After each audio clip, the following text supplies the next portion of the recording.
الم شديد في ايدي، صوابع منمله جدا، في كهرباء بحسها في ايدي. يا ترى ايه اللي عندي ده؟ الم فظيع مش قادر استحمل، اروح لدكتور العظام واطمن على نفسي. السلام عليكم ورحمه الله وبركاته. احنا هنتكلم دايما في بعض الحلقات على عيانين بعينهم ممكن اكون انا شفتهم ومحتاج ان انا اوصلكم تفاصيل الحاله ديت، لان العيان بيبقى محتار وبيخرج مبسوط بعد ما يعرف هو عنده ايه. الام كف اليد دي الام متعدده وليها اسباب كتير جدا جدا، هنحاول ناخدها النهارده اجمالا وبعد كده هناخدها تفصيلا حاجه حاجه ان شاء الله. الام كف اليد بتتنوع بانواع كتير وبنشخصها لما نسال العيان شويه اسئله وبعض الفحوصات البسيطه، فبنقدر نميز سبب الالم ده ايه ونعالجه منه. تمام.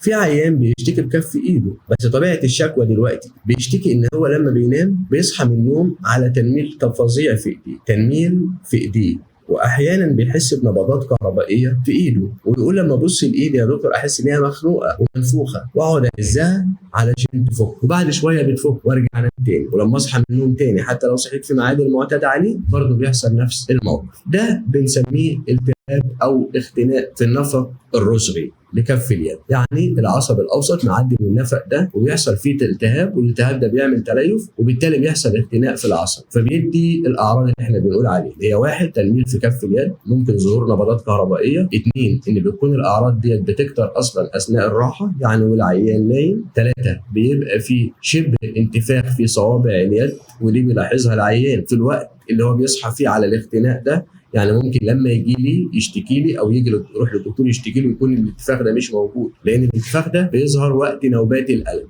وده منطقي وبيحصل، يعني بيحصل فعلا انتفاخ. العيان مش حاجه عشوائيه او حاجه هو بيحسها ومش موجوده، لا دي موجوده. ده بنسميه التهاب واختناق في النفق الرسغي. طيب ده بنعمل له ايه؟ طبعا بنستثني من العيان امراض الروماتويد او الروماتيزم اللي موجوده الاول بالتحاليل. طيب لقينا تحاليله كلها كويسه، يعني العيان ده غير مصاب بروماتويد، غير مصاب بروماتيزم، ما عندوش اي مشاكل ممكن تسبب ده غير العصب الاوسط، بنلجا لحاجه اسمها رسم العصب الكهربائي، وده بيتعمد على الايد او على الدراع اللي ناحيه فيه مصابه. بيطلع لنا رسم العصب ده ان فيه اختناق، يا اما مايلد او مودريت او سيفير، يعني بالدرجه الاولى او الدرجه المتوسطه او الدرجه الشديده. الدرجه الاولى دي بنعالجها بشويه ادويه الاول لمده 15 يوم، ادويه معينه بتنشط العصب وبتغذي العصب. طيب لو لقينا استجابه بنكمل للعيان ده علاجه، وممكن يوصل علاجه لمده 3 شهور. لقينا مفيش استجابه بنحقن للعيان ده كورتيزون على العصب، يعني في النفق ده بنحقنه بالكورتيزون. ودور الكورتيزون هنا دور مهم جدا جدا، ان هو بيفك التليفات اللي احنا قلنا في الاول ان هي مايلد، يعني درجتها بسيطه، بيفك التليفات اللي موجوده وبالتالي يرجع كفاءه العصب زي الاول. طب العيان اللي عنده اختناق اوسط ده مباشره بنعمل له جراحه باننا بنفتح النفق الرسغي ده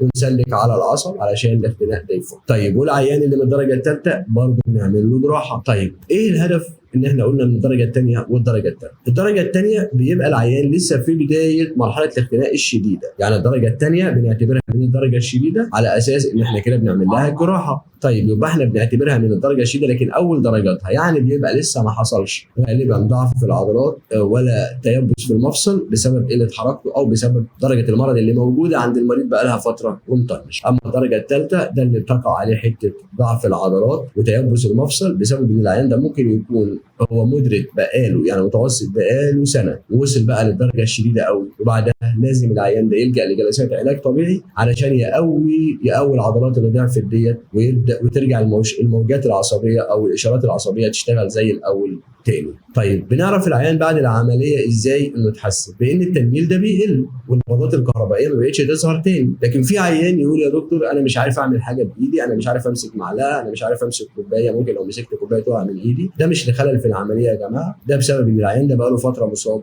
وعنده ضعف في عضلات ايده، فالتحكم عنده مش قوي، فالعلاج الطبيعي هيحل لنا المشكله ديت ان شاء الله. والف سلامه لحضراتكم، والسلام عليكم ورحمه الله وبركاته.